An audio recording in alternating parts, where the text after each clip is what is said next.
Di bawah terik mentari, Pangatmono masih bersemangat mengayuh becaknya.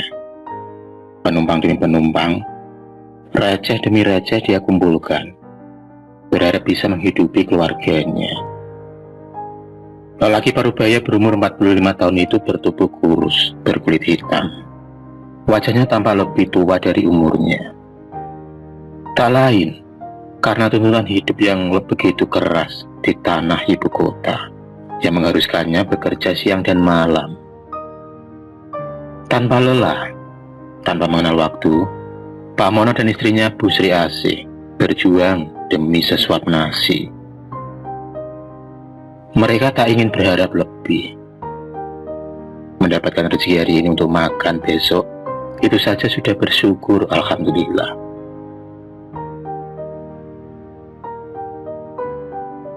Pernah, suatu hari, Pak Mono hanya membawa uang 10.000. Karena sepi penumpang, tentu saja tak akan bisa mencukupi kebutuhan hidupnya. Yang ternyata, Pak Mono mempunyai 3 orang anak. Rianti, gadis cantik dan pintar adalah harapan Pak Mono. Doa ibunya berharap bisa meningkatkan harkat martabat kedua orang tuanya kelak. Gadis yang baru duduk di kelas 3 SMA itu mempunyai cita-cita yang begitu tinggi sejak kecil, menjadi seorang dokter. Menjadi dokter adalah pilihan yang ingin diraihnya kelak. Karena Rianti berpikir, kalau dengan menjadi dokter, Rianti dapat membantu orang-orang sakit. Terlebih lagi pada orang yang berekonomi rendah seperti keluarganya. Dan itu pun terbukti dengan hasil ujian yang memuaskan, dan Rianti mendapatkan beasiswa dari sekolah untuk masuk di sebuah perguruan tinggi di Jakarta. Rasa lelah Pak Mono seakan sirna ketika melihat anaknya rajin belajar. Sebagai kakak tertua, Rianti sangat berperan penting dalam mendidik adik-adiknya dan membimbing mereka belajar. Meski keluarga mereka sangat sederhana dan bisa dibilang jauh dari kata cukup, tapi mereka hidup bahagia. Di dalam rumah kontrakan yang berukuran kecil itulah Pak Mono bercengkerama dengan anak-anaknya.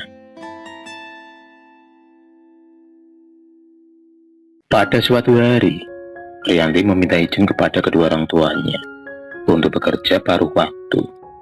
Tapi Pak Mono dan Bu Sri Asih menolak dengan keras.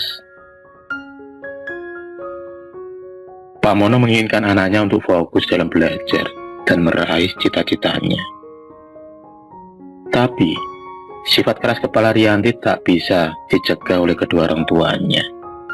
Dengan terpaksa, Pak Mono dan Bu Sri Asih mengizinkan anaknya bekerja paruh waktu dengan syarat tetap belajar dengan giat demi cita-cita yang diinginkannya. Hingga suatu hari, Rianti mendapatkan tawaran dari temannya menjadi tukang parkir di pasar tradisional.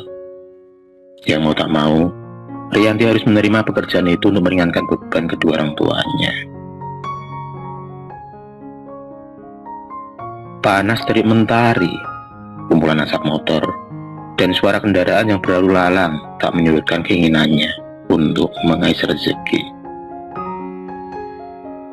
Masa mudanya dilewati, kerja dan belajar yang tak seperti remaja pada umumnya, yang dengan bebas nongkrong ke sana kemari.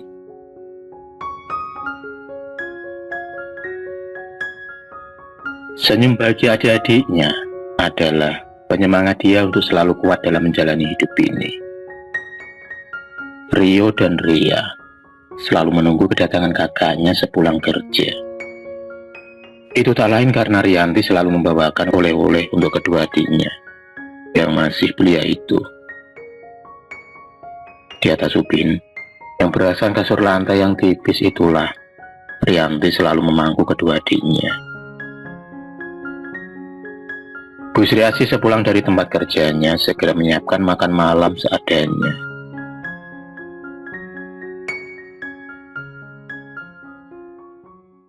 Tiga tahun pun berlalu. Pikiran Rianti terpecah antara pendidikan dan pekerjaan. Sebentar lagi Rianti akan ujian skripsi. Ketika Rianti belajar, tiba-tiba dia batu yang rasanya sangat sakit. Rasanya begitu sakit di dadanya. Dia pun terkejut ketika kemudian dia batuk lagi, dan dari mulutnya mengeluarkan darah. Tapi Rianti memilih merahasiakannya dari kedua orang tuanya, karena dia tak ingin membebani kedua orang tuanya dengan sakit yang dideritanya selama ini. Rianti sendiri tahu akan penyakit yang dideritanya. Dia hanya bisa berdoa agar dia bisa disembuhkan dari rasa sakitnya, tanpa membuat ayah dan ibunya tahu. Hari demi hari Rianti masih menjalani hidup seperti biasanya, mengatur kendaraan yang keluar masuk dan bergelut dengan polusi udara, membuat penyakitnya semakin parah. Karena terbentur dengan biaya, Rianti hanya mengobati batunya dengan obat-obatan yang ada di toko-toko terdekat. Suatu hari, Pak Mono mendapati Rianti terkulai lemas di tempat tidurnya. Batuk yang tak henti-henti membuat Bu Sri Asih panik. Hati ibunya teriris ketika melihat Rianti batuk disertai cairan darah kental dari mulutnya. Rio dan Ria menangisi keadaan kakaknya itu dari balik pintu. Tanpa pikir panjang, Pak Mono dan Bu Sri Asih membawa Rianti ke puskesmas terdekat. Malam yang begitu dingin membuat suasana semakin haru. Dikarenakan alat yang kurang memadai yang ada di puskesmas, terpaksa Rianti dilarikan ke rumah sakit dan membutuhkan biaya yang tak sedikit tentunya. Dalam rasa sakitnya, Rianti masih saja memikirkan kedua orang tuanya. Dia berontak, ingin pulang, karena tahu akan keterbatasan biaya. Hingga akhirnya, Rianti jatuh pingsan. Dokter menjelaskan kepada Pak Mono dan Bu Sri Asih kalau Rianti sudah mengidap kanker paru-paru stadium akhir yang sudah dideritanya bertahun-tahun.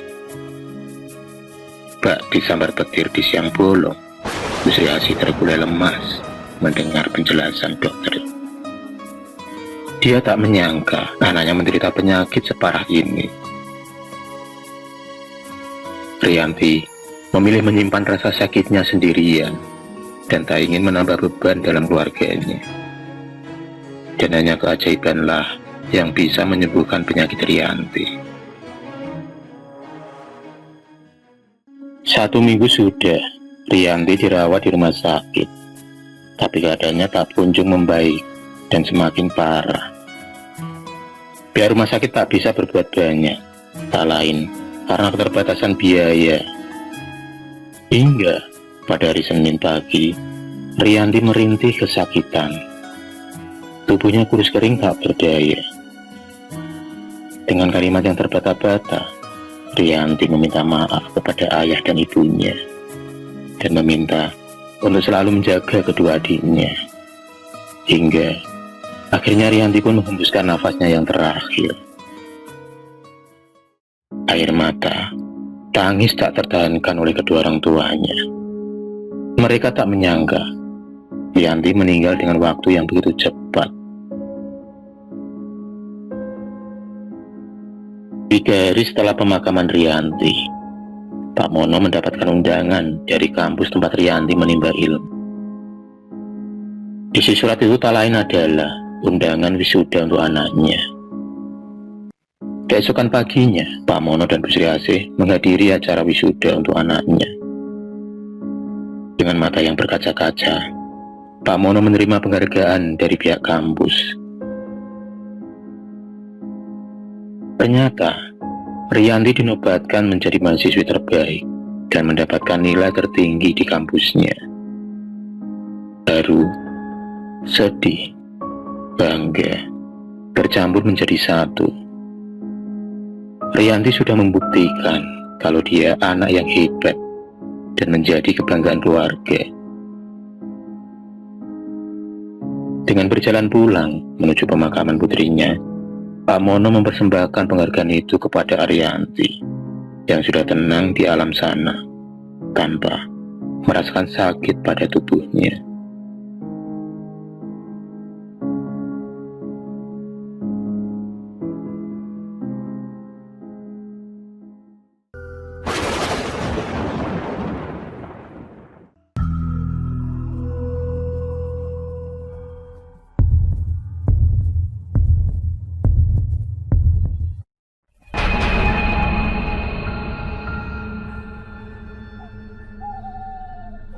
Terima kasih sudah menonton video cerita bergambar ini.